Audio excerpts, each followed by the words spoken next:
So my name is Charlene. I'm a counselor advisor with the Accessibility Resource Center. And I work with students who have any type of disability diagnosis, health condition, where they need support on campus or in the virtual world of college. Thank you, Shar. And Megan, you want to go next? Yeah. Hi, everybody. I am the lead writing mentor at the Writing Center, and I am a third-year grad student in anthropology. Thank you, Megan.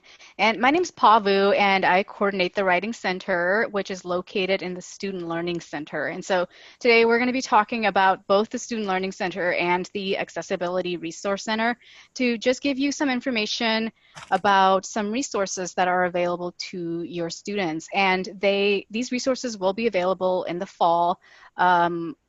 Almost all the resources that we've been able to offer in the Student Learning Center face-to-face will also be offered virtually in the fall.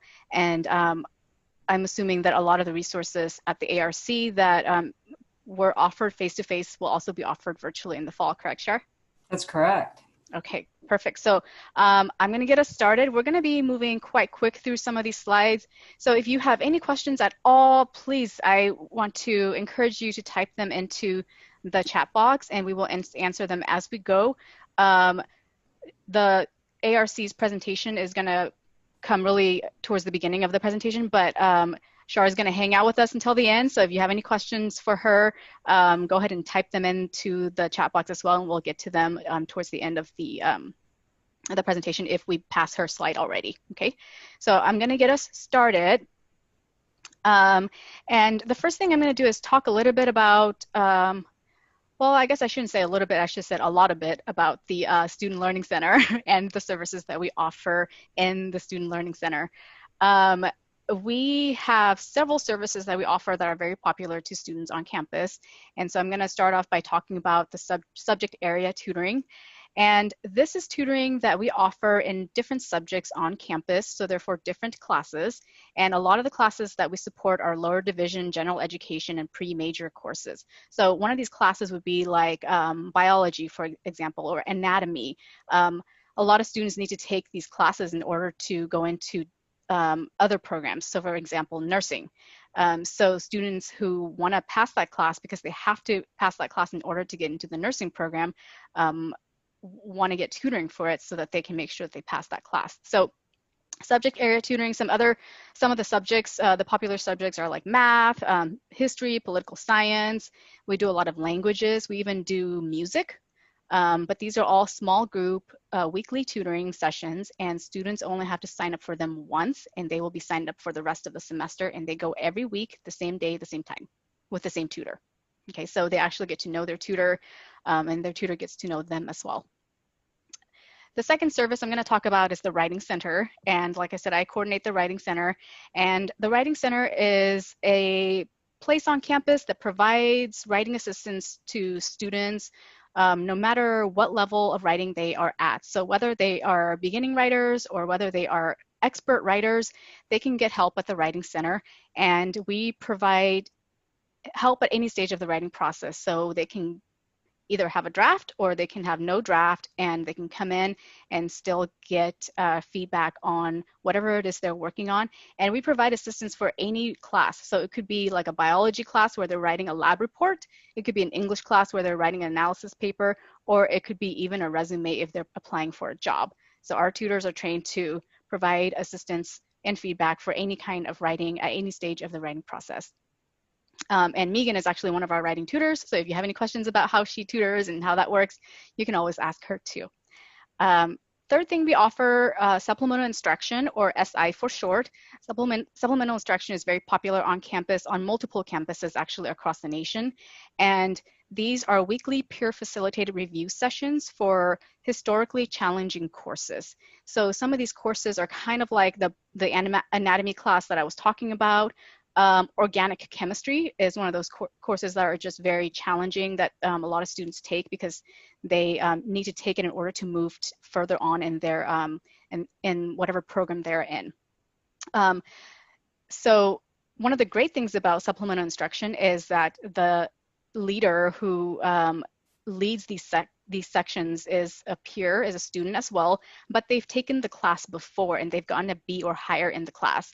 And they also sit in the class with the students. So they know exactly what is being talked about in class. And when they're leading these sessions, they're not just leading it based on whatever happened last semester, but they're actually in the class and they can talk about what's going on right then and there. And these are drop-ins only. So students do not have to sign up for them, and they are usually announced at the beginning of the students' classes so that students will know exactly when they are. The last service I'm going to talk about is our Math Learning Lab. This is a very popular service on campus too, and this is a wonderful opportunity for students who have always found math challenging or who just need a little bit of support in math. I know that for me, math is really hard. I was telling the group yesterday that sometimes I have a hard time counting to 5 on my own hand. So that's how hard math is for me sometimes. If I was a student, this is kind of probably a good hangout spot for me. But we offer services Monday through Thursday, 10 a.m. to 7 p.m. We used to be in the Miriam Library, but now that we are all online, all of these services will be online, including the Math Learning Lab. And the Math Learning Lab, we provide support for all math. So it's anywhere from like trigonometry all the way up to calculus.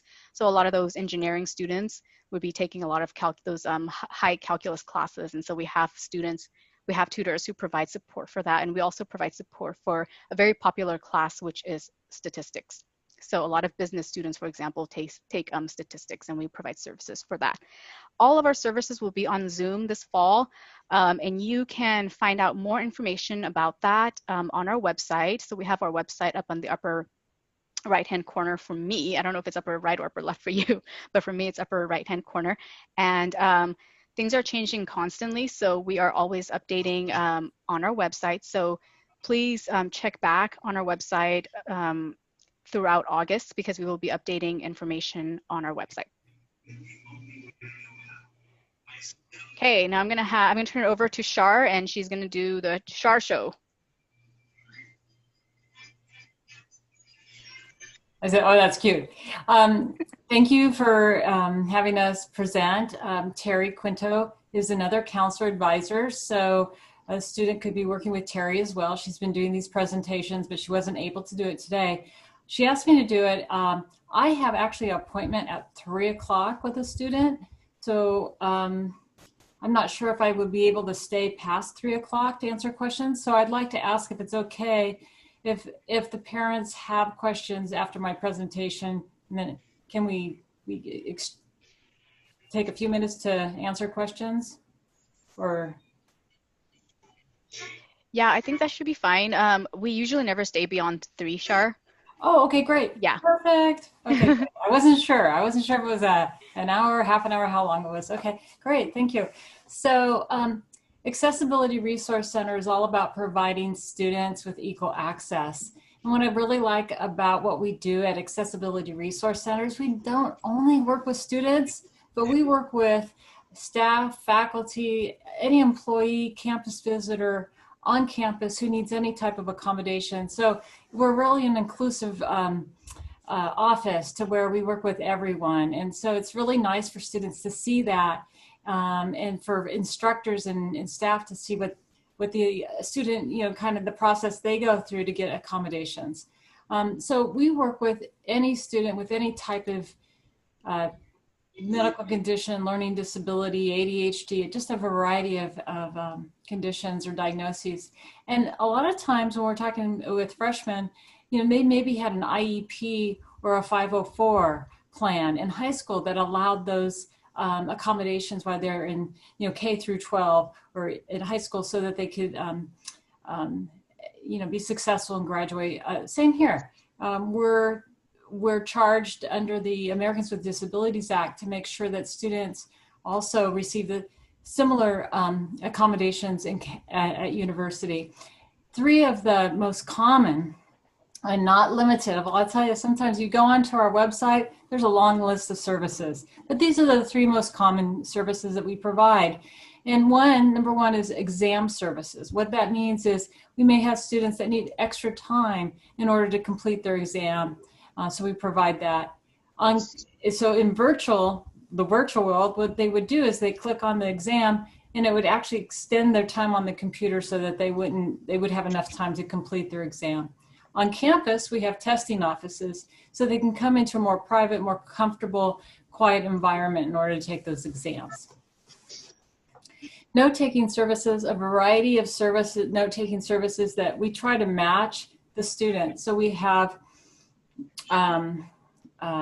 peer note-taking, we have apps that are available, we have paid note takers. So that can be a common request that the student needs some type of a note-taking service. And then the last that's very, very popular is our assistive technology reading software. The reading software is a software that we provide to the student for free. And it basically reads out loud their text. And so they can see visually, they can read the text, they can hear the text, and they can engage and interact with the textbook because there's lots of different features. And so what that does, it helps the student learn through all the three modalities of learning, which is our vision, auditory, and kinesthetically, our hands. So we found that we're really successful in allowing our students to use that software. I'd like to just kind of wrap it up too. Was saying that and I always say this, one thing I love about my job is that I get to work with each student very individually. So the services that we provide to a student is basically matched to what their needs are. And so for me, I really like to get to know the student, what works for them, what doesn't work for them, where they have to manage it. And so I can come up with maybe some creative strategies as well. And I always refer students to the Student Learning Center because they rock. And then you have all my information, or our information, who we are, our phone number, and our email. We have a really great online application portal, so a student can just go onto our website and fill out an application for services, and then we respond to the student. Okay, any questions?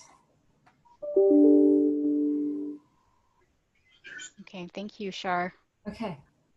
Is there a question?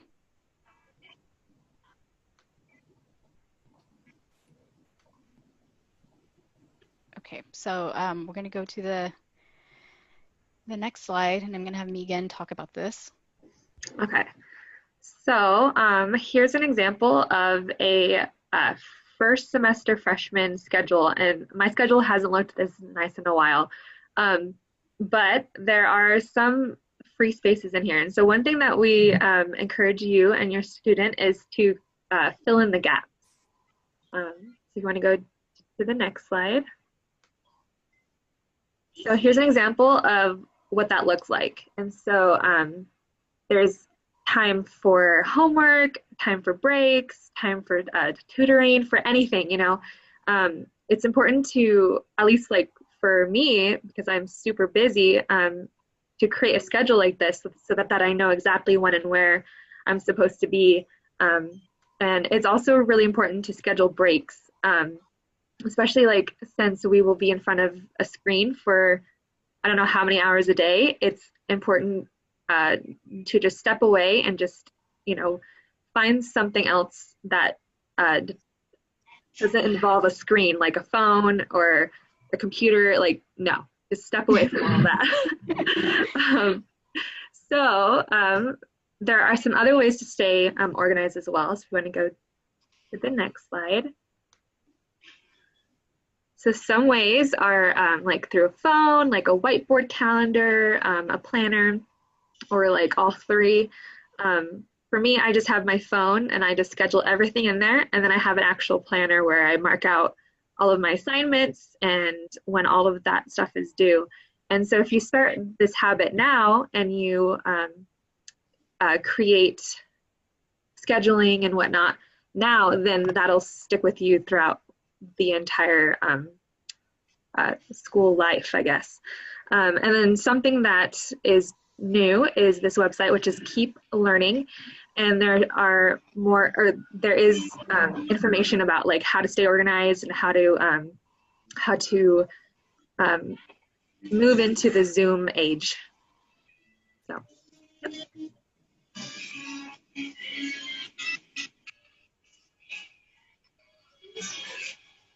Oh, am I doing this one, Megan?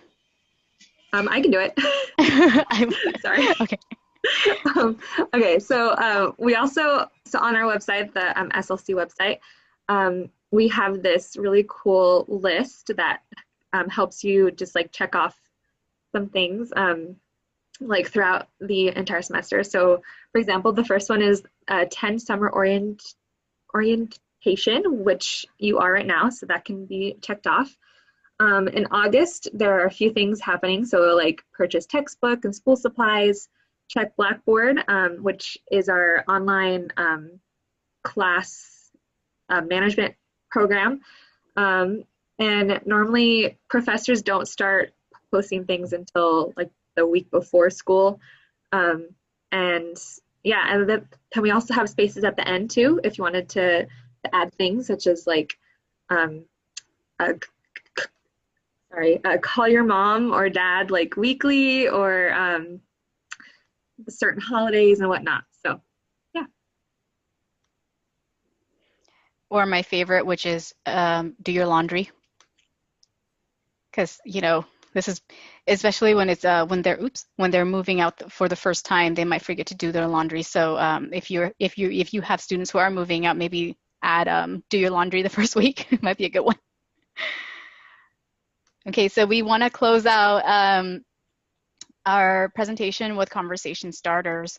Usually when students finish summer orientation day, they've had a lot of information that have been fed to them. So they have a lot of things kind of going on in their heads. So we want to make sure that we provide some questions that you can take with you to start conversations with your students. So some of those questions are, what is the greatest reward or obstacle during summer orientation? And because they might have experienced some of that. It might have been selecting the schedule that they wanted, or finding out that the major that they wanted wasn't the major that they thought they wanted, you know. So a lot of these things could be happening. So this might be a good time to have that kind of conversation. Some other questions, what did you learn more about, and what do you still have questions about before fall semester? What resources did you become aware of, and which ones will you be more likely to utilize? I mean, I wish that we could say that we are also doing this presentation with students and that they're also getting the same information, but that's not necessarily true all the time. So this might be a good time to compare and contrast the information that you got with the information that your student got, and was it the same information? And considering that we are going into fall virtually, I think it's really important that students get as much information as they can.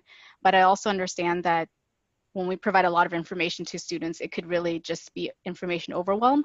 And when that happens, you kind of just are selective in what you hear and what you don't hear. And so this might be a good time to kind of process that information together. And what materials or tools do you need to ensure your success? And how are you going to practice self-care? I mean, I think this is an important question. Are you gonna, like Megan said, put those breaks into your schedule and really actually take those breaks, or are those not in the schedule at all? So these are just some of the questions that we put together. Feel free to take a picture of it or take a screenshot of this if you want to. But we wanted to give you somewhere to start the conversation if you needed it. Thank you, Carrie, for taking a picture. You make me feel good.